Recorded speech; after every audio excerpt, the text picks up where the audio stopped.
Au sud-est du continent africain, Madagascar est la 4e île du monde avec une superficie légèrement supérieure à celle de la France. Au contraire d'autres îles de l'océan Indien, Madagascar ne possède pas d'origine volcanique.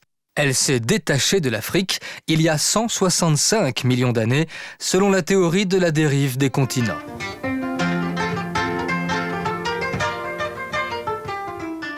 Dotée d'une diversité de paysages inouïs, géographiquement coupée du reste du monde depuis longtemps, celle que l'on appelle la Grande Île est un peu devenue une réserve naturelle pour l'humanité en raison des innombrables espèces végétales et animales désormais uniques que l'on y trouve.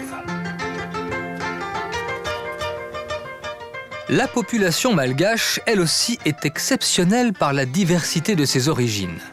Indonésiens, Polynésiens, Arabes, Africains, Européens ont façonné un peuple qui a su préserver ses traditions et ses coutumes d'autant plus facilement que l'île s'est longtemps tenue à l'écart du modernisme à l'occidental.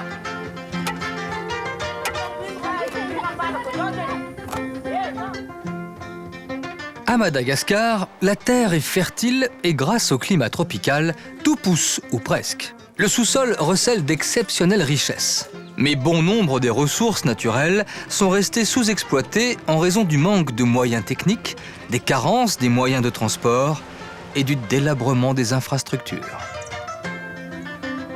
Aujourd'hui, le pays a lancé un important effort de modernisation et bien souvent se croisent ici deux mondes que des siècles semblent séparer. Deux mondes cependant que le patrimoine naturel de l'île tend à réunir au travers d'activités en expansion, comme le tourisme, qui est ici une invitation au développement et à la découverte. Son immensité et sa diversité imposent pour découvrir Madagascar un long parcours tant le long des côtes qu'à l'intérieur des terres. Point de départ, au centre de l'île, la capitale, Tananarive. Le palais de la reine fut érigé au sommet de la plus élevée des 12 collines sur lesquelles la ville s'est établie à partir du XVIIe siècle. Le visage de la cité changea radicalement lorsque l'île devint colonie française en 1896. La ville commença alors de s'étendre sur le plateau de Limerne. En un siècle, la population de Tananarive a été multipliée par 40.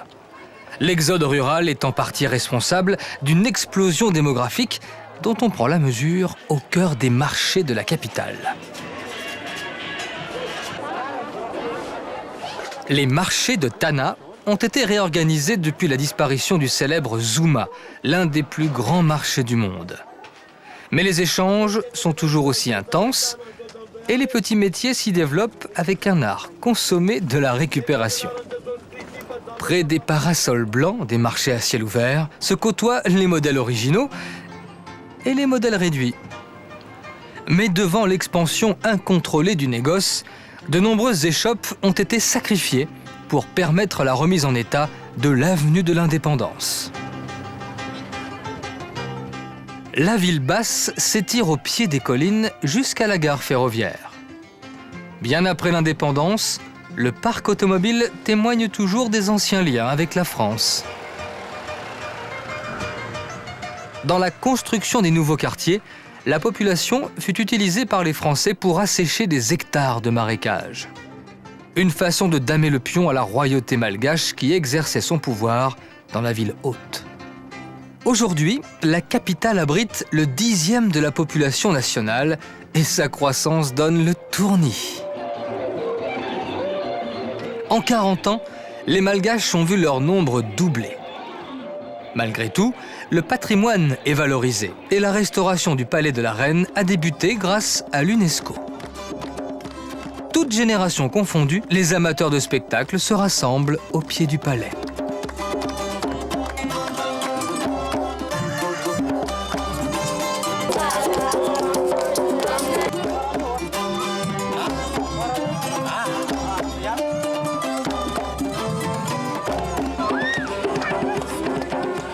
Le spectacle donne un avant-goût des rencontres hors du commun et des surprises auxquelles il faut s'attendre à Madagascar.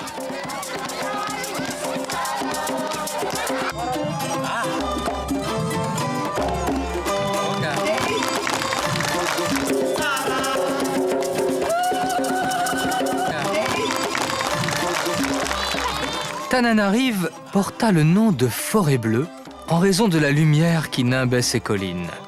Le nom a changé, mais la lumière est restée. En quittant Tananarive vers le sud-ouest, on abandonne le plateau de l'Imerne et les hautes terres pour accéder à une large plaine littorale.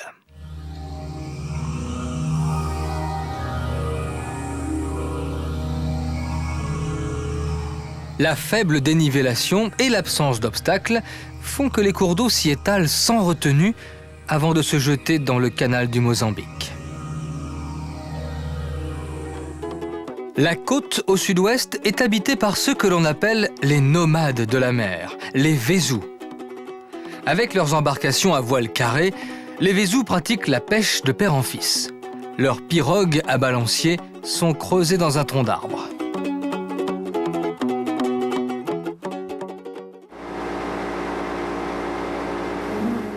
Les Vezous forment la seule ethnie malgache à ne pas disposer d'un véritable territoire, même si beaucoup se sont sédentarisés. À la saison sèche, ils peuvent se contenter d'un campement sommaire agencé autour de la voile et du mât de leur bateau.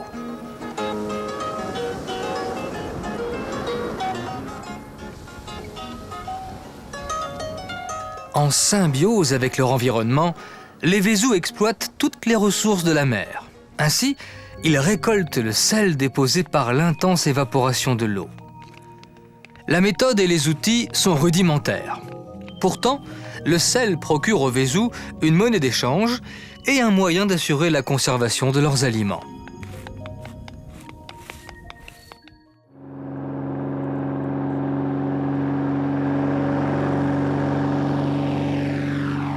Dans la région de Murundav, de fiers baobabs sont alignés comme à la parade.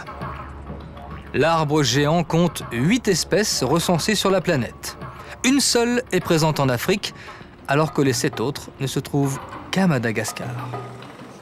Le baobab est un arbre providentiel aux usages multiples. Son bois spongieux peut contenir des milliers de litres d'eau, précieux en période de sécheresse.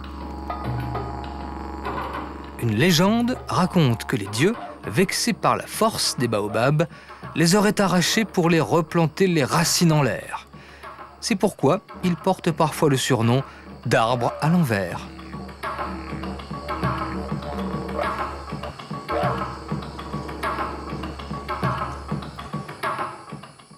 L'eau ne manque pas dans l'île, sauf dans le sud. Lors de l'été austral, pendant la saison des pluies, qui dure entre novembre et mars, les trombes d'eau coupent régulièrement les routes.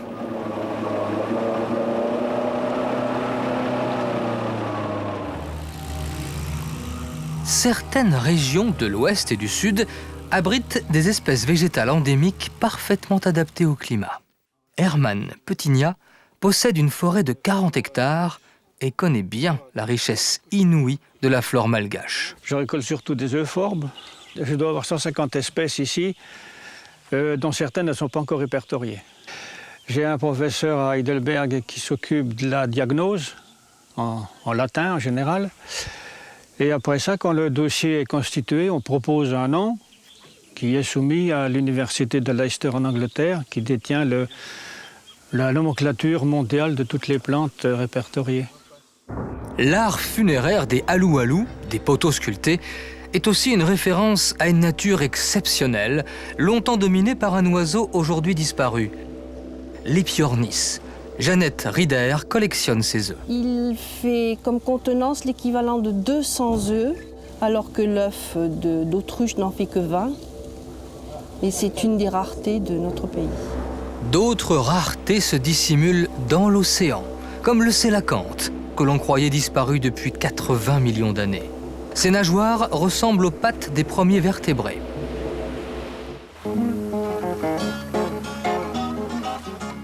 Sur 5000 km de côte, Madagascar a éparpillé une multitude d'îles de toute taille. La grande majorité sont inhabitées et servent de refuge à une faune peu habituée à la présence de l'homme.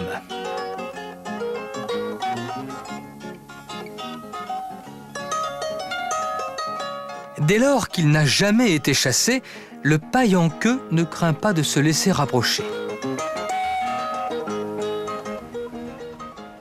Mais la tolérance a des limites.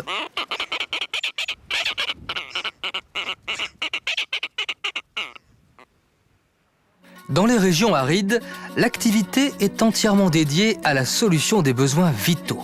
La localité d'Anakao, comme beaucoup d'autres, manque d'eau potable. Les femmes creusent le sol et puisent directement dans la nappe phréatique. C'est que notre eau est salée maintenant, c'est le plus saumâtre.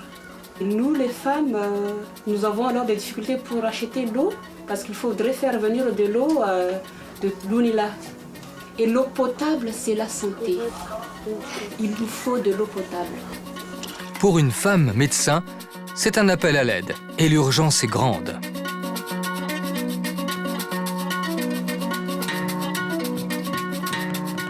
Les nuages menacent, mais la pluie tarde à tomber. Il reste la pirogue à terminer avant la saison de pêche et le son d'une guitare traditionnelle en espérant un don du ciel.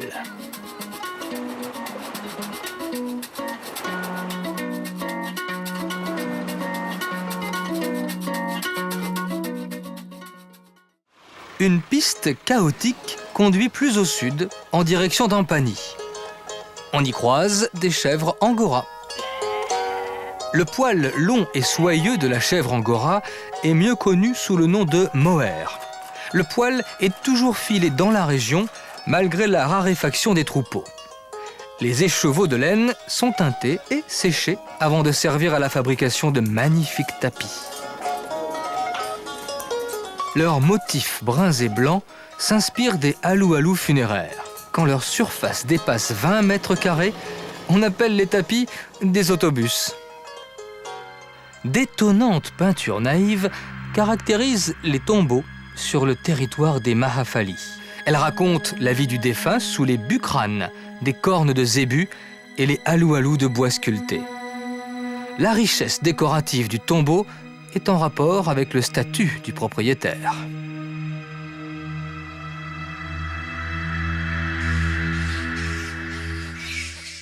Toujours dans le sud, la réserve privée de Berend continue d'éblouir les scientifiques.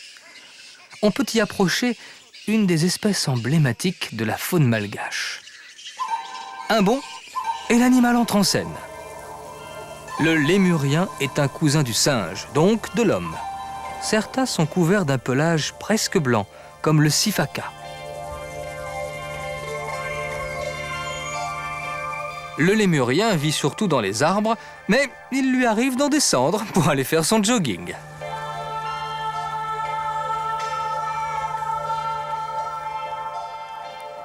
Les anneaux de la queue qu'il porte en étendard permettent d'identifier le makikata. Celui-ci a comme particularité de passer beaucoup de temps au sol. Un animal qui ne manque pas de panache. Certains pensent que les lémuriens sont arrivés d'Afrique sur des bois flottants. D'autres estiment qu'ils étaient présents quand l'île s'est séparée du continent. En tout cas, s'ils ont subsisté, c'est parce qu'il n'y a pas de singes, leur grand concurrent, à Madagascar. En revanche, il y a des crocodiles.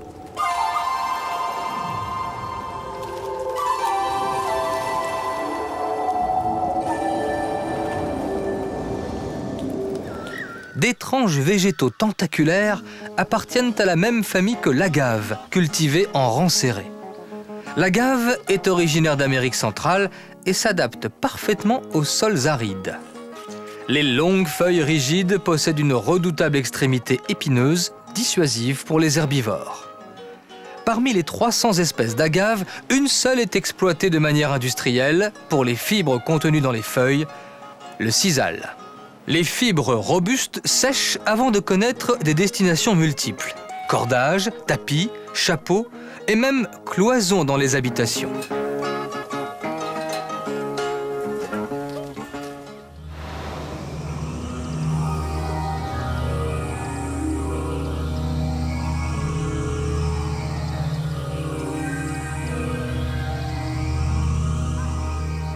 Les enfants se précipitent avec des paniers vides. Explication : un nuage de criquets pèlerins a recouvert la région. Pour les enfants, les criquets sont une friandise. On les grille, puis on les mange. C'est à celui qui en ramassera le plus. Mais le bonheur des uns fait le malheur des autres. Les agriculteurs font tout pour s'en débarrasser. L'aide du caméléon est bienvenue. Chaque criquet de 10 grammes mange 2 fois son poids par jour. Le phénomène est un cataclysme pour l'agriculture. Au sud de Madagascar, Fort Dauphin a été baptisé au XVIIe siècle en l'honneur du futur Louis XIV. Les marins français débarquèrent dans la magnifique baie des Galions, mais leur implantation fut un échec. Une trentaine d'années plus tard, les Français, minés par les fièvres et l'isolement, abandonnèrent leur colonie et partirent pour l'île Bourbon, qui s'appellera plus tard La Réunion.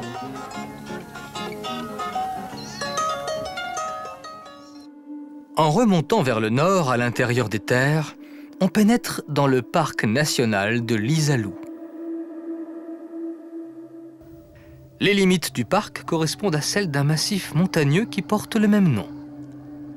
Au cœur du grès, l'érosion a ouvert de profondes entailles que les autochtones craignent parfois d'approcher. Quelques-unes servent en effet de sépulture à l'ethnie Sakalave, alors que d'autres ethnies ont recours à des cercueils. L'esprit des ancêtres habite les lieux.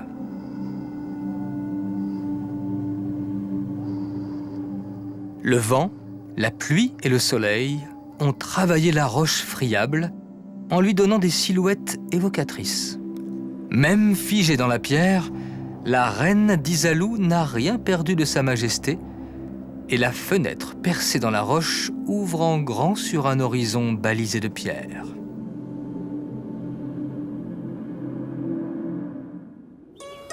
Vers l'est, en direction de la côte, vit l'ethnie Antémour, l'une des plus récentes de l'île. Elle a donné son nom à un papier artisanal fabriqué avec une variété de mûrier. On y ajoute des pétales de fleurs. Charles Ragon en connaît l'origine. Alors la technique a été apportée à Madagascar il y a très très longtemps, peut-être 200-300 ans, a été apportée par des Arabes. Et ils avaient vu fabriquer du papier probablement au Japon. La fibre de mûrier fournit un papier décoratif sur lequel, à l'origine, on écrivait des versets du Coran. À l'intérieur des terres, on produit un vin de qualité tout à fait acceptable. Le vignoble fut planté par les Français dans les années 1950. La ville de Fianarantsoa se positionne comme un axe important de communication en tout genre, mais aussi comme la capitale d'un véritable terroir. Les rizières habillent les pentes et couvrent 40% des terres cultivées sur l'île. Mais les rendements sont faibles et la production ne suffit pas à nourrir la population.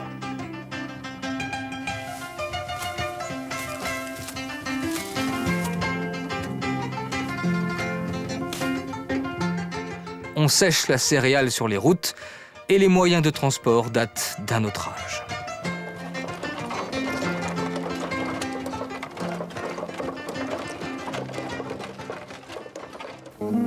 Pourtant, la terre est féconde et le thé a trouvé ici un terrain de prédilection grâce à l'altitude et à l'humidité.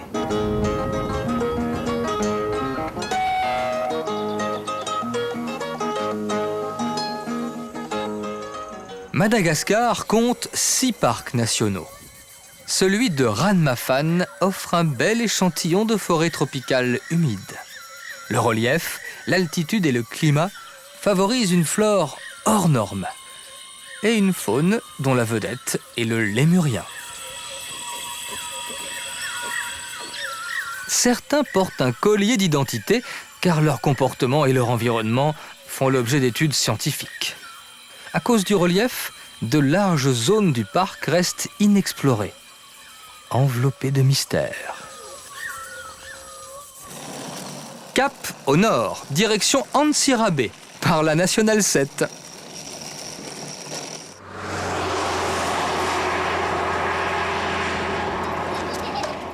Les pousse-pousse d'Antsirabe ont été importés par les Chinois, venus construire la ligne de chemin de fer reliant la ville et Tananarive.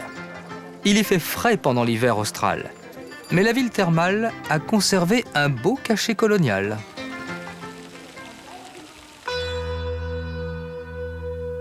Avant d'atteindre la côte orientale, il faut franchir les hautes terres, ravinées par les pluies tropicales. Pour empêcher l'eau de couler trop vite et la distribuer là où il en manque, on a créé une retenue à 60 km de Tananarive, le lac artificiel de Mantassou. Le cours de la rivière Ikupa se trouve ainsi régulé. Le réservoir formé par le barrage assure l'irrigation, fournit un appoint en électricité et de l'eau potable aux habitants de la capitale. La falaise de Mandjaka marque la rupture entre les hautes terres et le plateau inférieur. Elle balise la réserve de Perieras, dont on croise quelquefois les pensionnaires sur la route.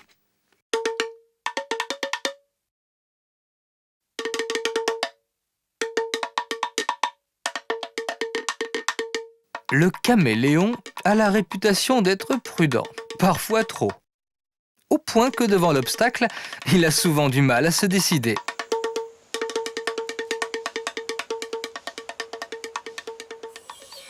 Le plus simple est encore de rester immobile et de prendre l'aspect d'une branche. La moitié des espèces de caméléons de la création vivent à Madagascar. Alors, avec tous ses cousins, le caméléon est ici chez lui. Aucune raison de bouger, sauf les yeux. Et quels yeux! Chaque œil couvre un angle de 180 degrés dans toutes les directions et fonctionne sans tenir compte de l'autre. Le caméléon peut changer d'apparence s'il est menacé, en produisant des taches ou en intensifiant les nuances de sa peau. Ainsi, il devient vert de peur à l'apparition de certains prédateurs.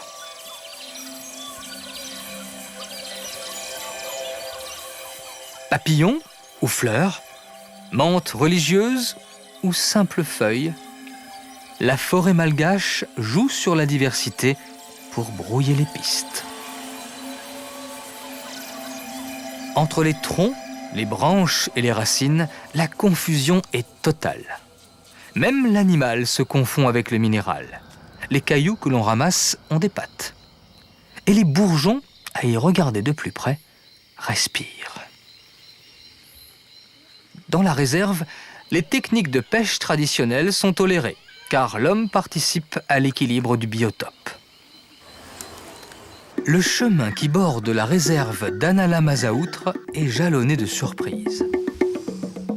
Soudain, une silhouette bondit à travers les feuillages.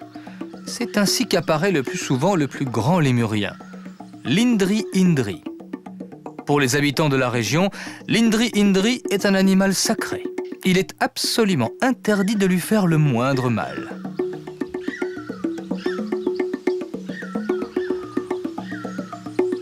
Pour fuir, il est capable de bonds de 6 mètres. La déforestation menace gravement l'existence des lémuriens. Certains s'en mordent déjà les doigts. La faune est en effet menacée par la destruction de son habitat. 85% de la forêt originelle de l'île ont disparu, principalement à cause des besoins en charbon de bois. il faut aussi cuire les aliments. Mais si les Malgaches avaient accès à d'autres sources d'énergie, sans doute ne brûleraient-ils pas les arbres. De plus, l'érosion emporte les bonnes terres parce qu'on défriche à tour de bras. Il faudra des générations pour réparer les dégâts.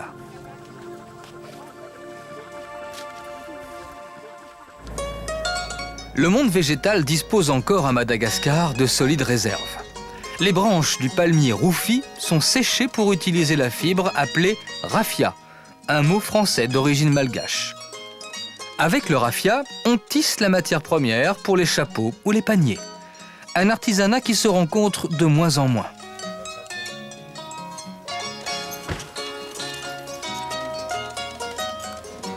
Sur la côte orientale, les échanges sont grandement facilités par l'existence d'une voie d'eau navigable, le canal des Pangalanes. Au XIXe siècle, un roi malgache eut l'idée de relier entre elles une succession de lagunes et de rivières parallèles au littoral. La navigation était à l'origine ininterrompue sur plus de 650 km, mais l'ensablement et le manque d'entretien ont rompu la continuité du canal.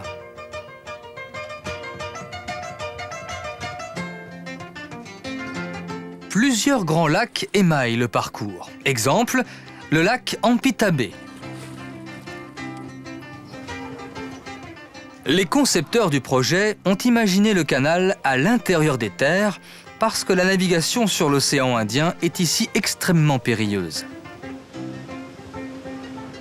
Malgré des aménagements ici et là, la navigation demeure aléatoire sur le canal. Les communications à l'intérieur du pays posent un réel problème. Le réseau ferroviaire, opérationnel à l'époque coloniale, est mal entretenu et les échanges en pâtissent. En attendant le train, l'eau peut inciter à la baignade, mais pas n'importe où. C'est un peu méchant, mais je connais bien la truc pour l'attraper, quoi. Se baigner et puis avec un petit poignard comme ça roule. Ça roule, peut-être, mais en plus, ça mord.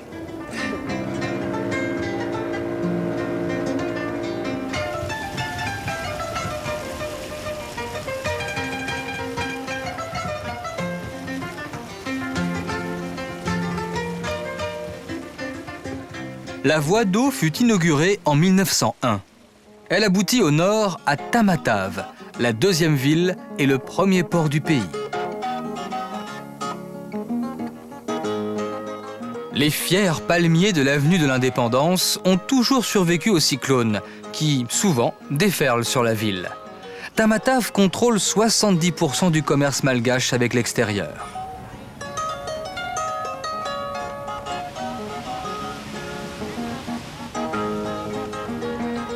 La vocation portuaire de la ville a multiplié les influences culturelles et ouvert ses étals à toutes les saveurs de l'océan Indien. Un grand bol d'exotisme avant de poursuivre vers le nord en suivant la côte.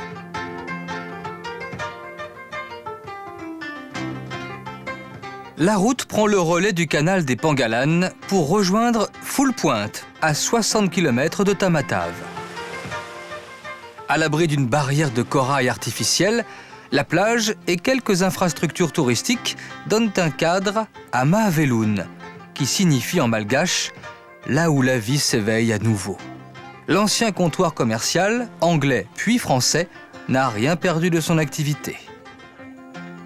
Le fort malgache, élevé au XIXe siècle, prouve que l'endroit était convoité.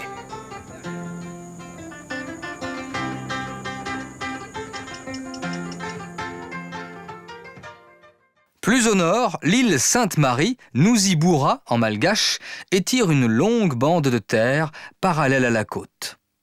10 km à peine la séparent du littoral. Et une barrière de corail lui assure une protection naturelle contre la houle océanique.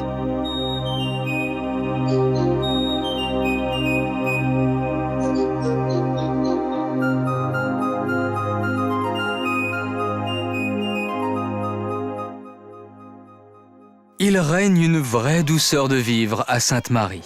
D'ailleurs, à la fin du XVIIe siècle, de nombreux pirates européens l'avaient compris en prenant leur quartier dans une île à l'abri de tout.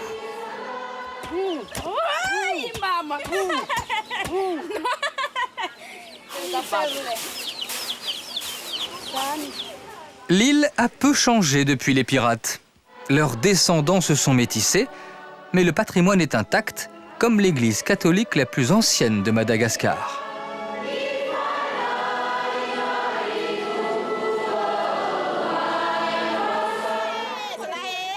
Les Malgaches rendent à leurs morts un culte très vivant.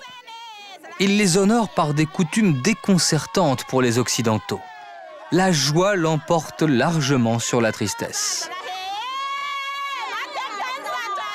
En général bien arrosée, la tradition permet aux vivants d'aller à la rencontre des morts.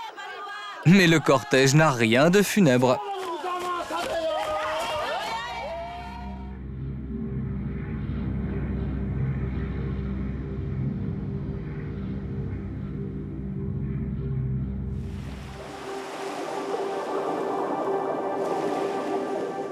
L'île Sainte-Marie préserve la vie sous toutes ses formes, notamment celle des baleines, que Paul Martin connaît bien. Sainte-Marie est le seul abri naturel qui lie entre l'Antarctique et les tropiques. Quand on sait que les baleines ont besoin d'eau chaude pour se reproduire, c'est tout naturellement qu'elles viennent à Sainte-Marie, Sainte-Marie étant la seule barrière qui puisse les protéger. Mais pendant qu'elles batifolent au large, les baleines à bosse se mettent au régime, car l'eau chaude ne contient pas de plancton, leur seule nourriture. Lorsqu'ils repartent, après 3 mois de villégiature, les gros mammifères ont perdu le tiers de leur poids.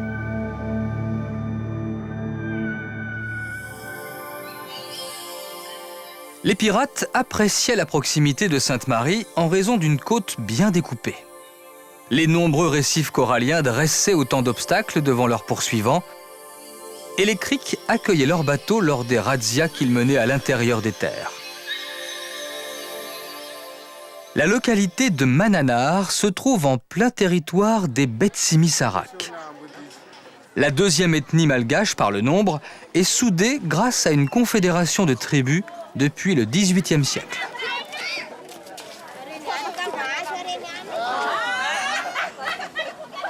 Sur les étals, le riz est un menu à lui tout seul, avec 7 espèces différentes.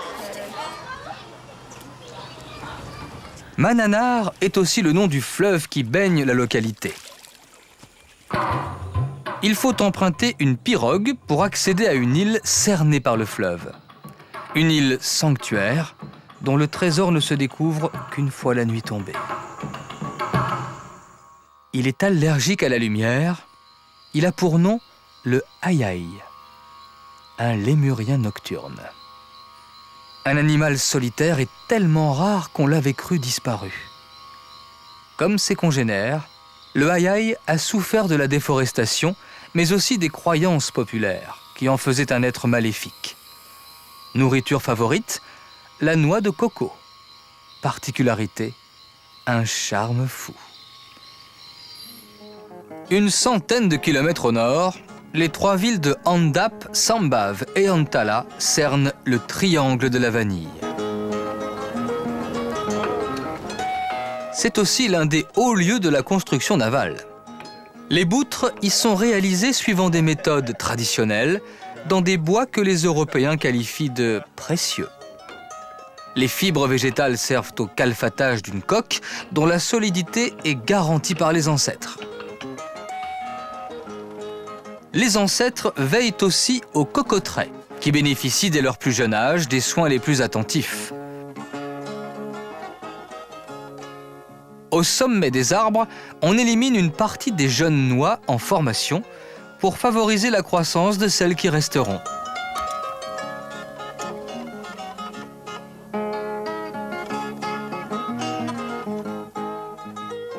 Le vanillé pousse bien dans le nord-est d'une île qui est devenue l'un des premiers producteurs mondiaux. La gousse au parfum entêtant assure 20% des exportations nationales, mais la variation des cours est le principal souci des producteurs. Quand la récolte a été bonne, le cœur est à la fête.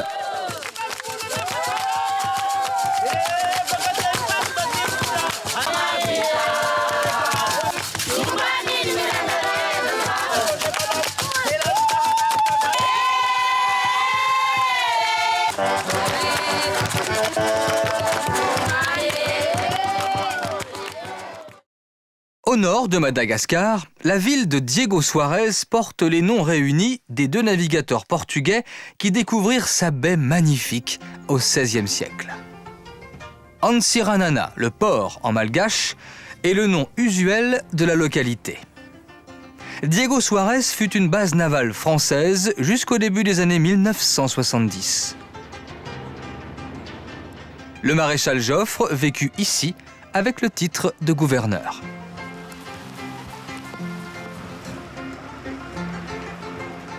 Les bâtiments coloniaux alternent avec les édifices musulmans, pendant que le défilé des automobiles françaises fait la jonction entre les différentes époques.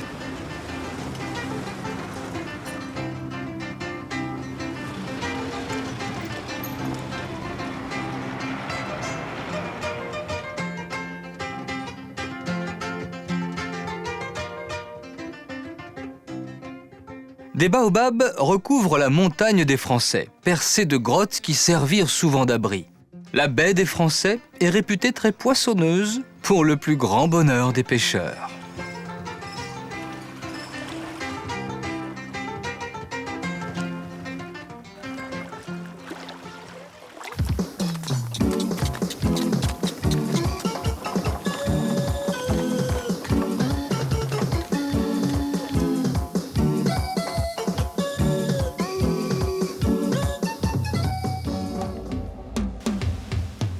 La région compte quelques-unes des plus vieilles tortues du monde.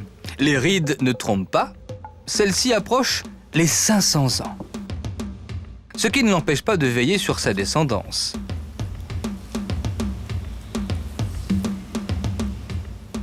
Petite tortue deviendra grande.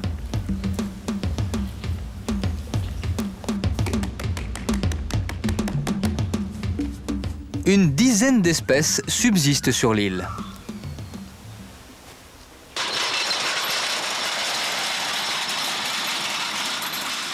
Le parc national de la montagne d'Ambre absorbe d'énormes précipitations. 3,5 mètres d'eau par an et par mètre carré. Certaines espèces végétales ne se retrouvent qu'ici.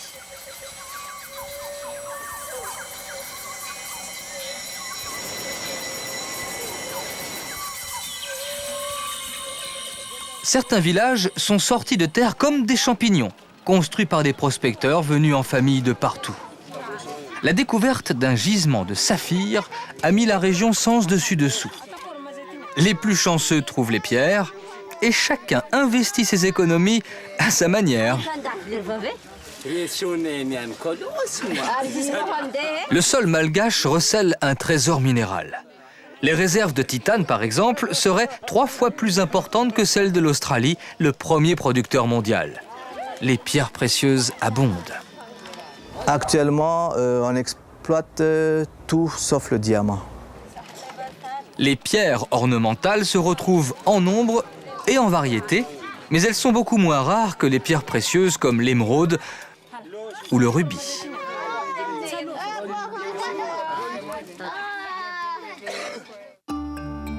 Plus au sud, le parc national des Tsingy du Bemara défie l'imagination. Les roches calcaires, taraudées par l'érosion, forment un des paysages les plus étonnants de la planète. Lorsque Madagascar se sépara de l'Afrique, une partie de l'île resta immergée et se couvrit d'épaisses couches coralliennes. Un glissement tectonique souleva ces couches à l'air libre.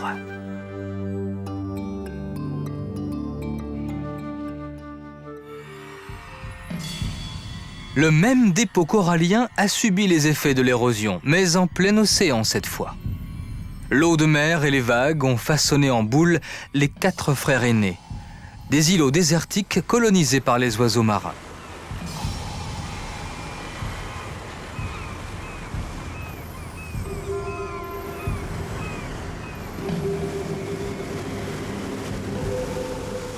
Au nord, dans un environnement intact, Nuzimitsu. Le nom signifie « île inconnue » et désigne un archipel qui s'étend sur 70 km. Seule la plus grande île est habitée, mais les distances freinent les échanges. Sur leurs boutres, les pêcheurs peuvent vivre de leur prise, généralement de belle taille. Comme l'électricité manque pour les conserver, on les fume dès le retour de la pêche. Certaines espèces sont séchées au soleil et se raidissent en quelques heures.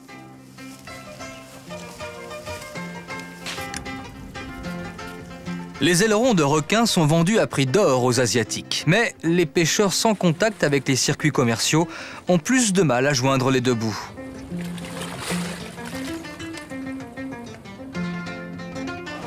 Elville est le chef-lieu de Nosy-Be, la plus grande île à l'ouest de Madagascar, réputée notamment pour ses brodeuses. Leur spécialité porte le nom de Richelieu, une broderie ajourée d'une grande finesse. Elle peut décorer tout le linge de la maison, des élégants vêtements féminins comme le caraco, jusqu'aux draps de lit et aux nappes. Leur délicatesse contraste avec les canons de marine pointés sur les bâtisses coloniales assoupies dans leurs souvenirs.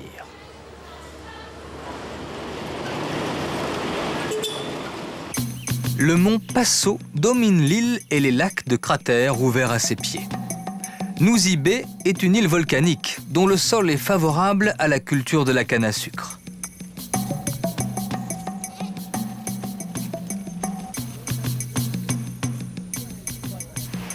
Les plages de Nosy-Be révèlent de réelles dispositions pour séduire les visiteurs.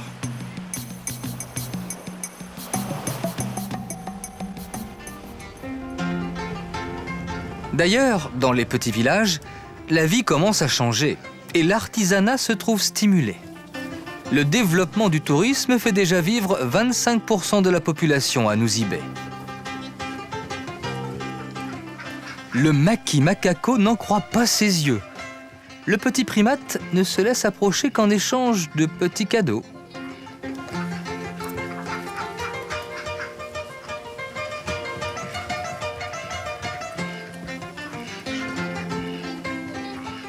D'un bond, on change d'époque dans la baie des Russes, où un bateau du Tsar attendit des années la fin de la guerre avec le Japon, sans savoir qu'elle était finie. Sur le sable blond qui borde l'île de Nouzirans, les tortues marines laissent des traces caractéristiques. Elles y viennent pondre à l'abri des oiseaux de mer.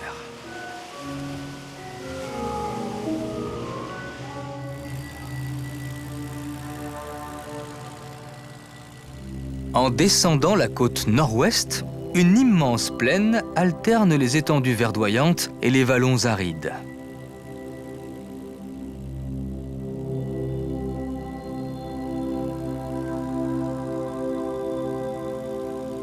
La côte elle-même joue avec le sable pour dessiner des arabesques aux embouchures des cours d'eau.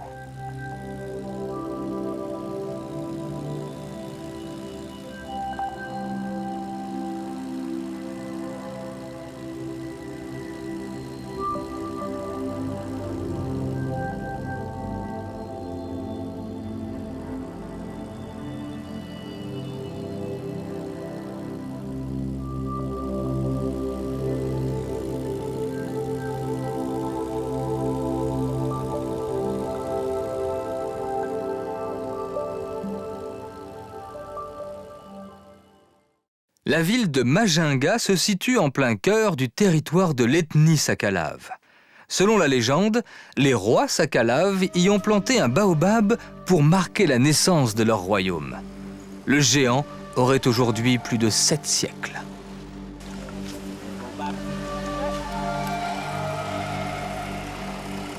La ville a connu la prospérité. Une prospérité édifiée à partir d'une position stratégique sur l'estuaire de la baie de Sibouk. Seuls les boutres aux faibles tirants d'eau fréquentent le port, dont la profondeur est limitée par les alluvions du fleuve. Majinga est le deuxième port du pays, notamment grâce aux relations avec l'Afrique.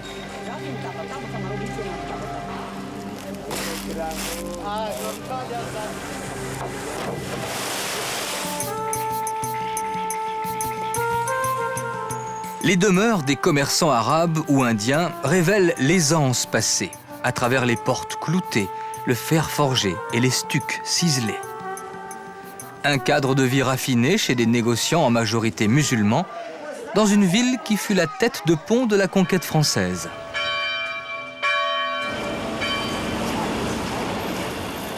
au croisement des cultures, Majinga est cosmopolite et sa population n'a pas cessé d'augmenter à un rythme bien plus rapide que celui des Pousse-Pousse.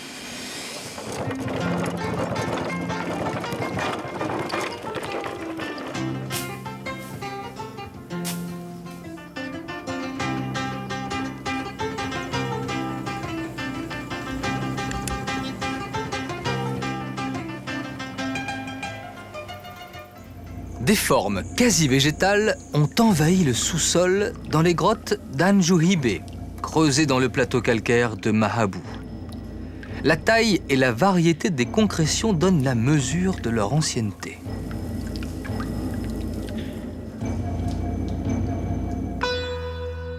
Vers Tananarive, la route enfile les petites bourgades en un collier multicolore. Parmi les produits de l'artisanat malgache, un bijou se distingue car il est destiné aux hommes comme aux femmes. Un petit bracelet en argent, le Vang Vang. Les jeux de hasard sont très prisés dans la société malgache. Sans doute, la protection des ancêtres joue-t-elle aussi un rôle non négligeable.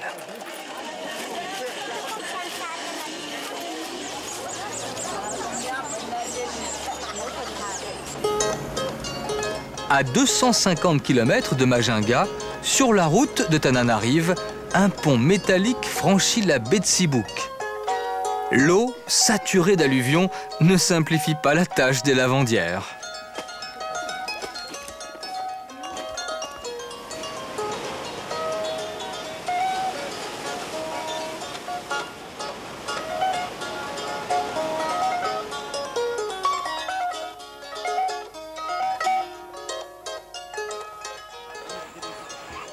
Plus au sud, dans les zones d'élevage, les troupeaux de zébus traversent les cours d'eau à la nage en se laissant dériver dans le courant. Le tout est de prévoir l'endroit où l'on va accoster, car les berges sont parfois un peu raides. Le plus simple, c'est encore d'utiliser les ponts. Le zébu est un des piliers de la culture malgache. Il est important pour les propriétaires de pouvoir reconnaître leurs bêtes. Et tant mieux si la couleur est un peu voyante. Les bovins prennent la route pour le marché aux zébus de Tsirumandide, le plus important du genre à Madagascar. À l'ouest de Tananarive, la localité exerce une influence sur toute la région. Autour du marché gravite une série d'activités toutes liées à l'agriculture. Le forgeron est incontournable.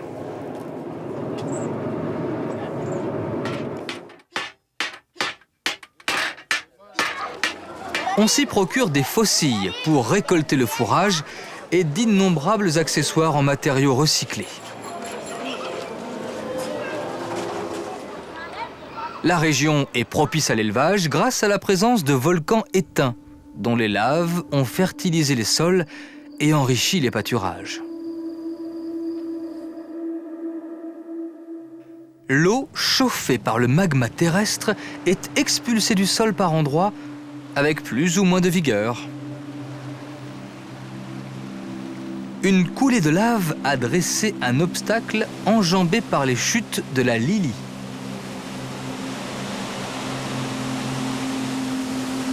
Le cours d'eau se ferait un passage dans la roche volcanique et une végétation épaisse.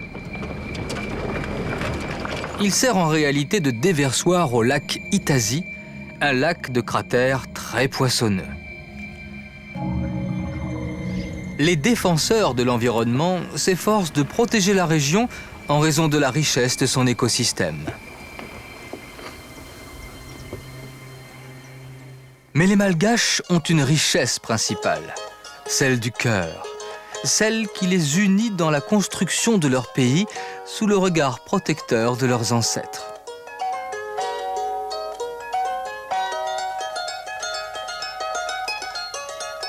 Sans doute y a-t-il encore du travail avant de regarder le résultat.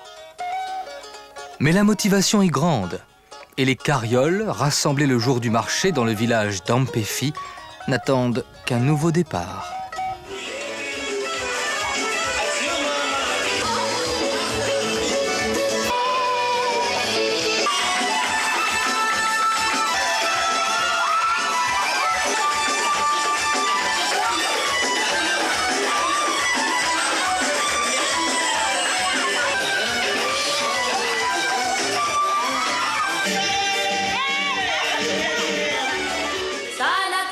Madagascar concentre une incroyable quantité d'espèces animales ou végétales dans un petit morceau d'Afrique devenu un sanctuaire de vie sauvage.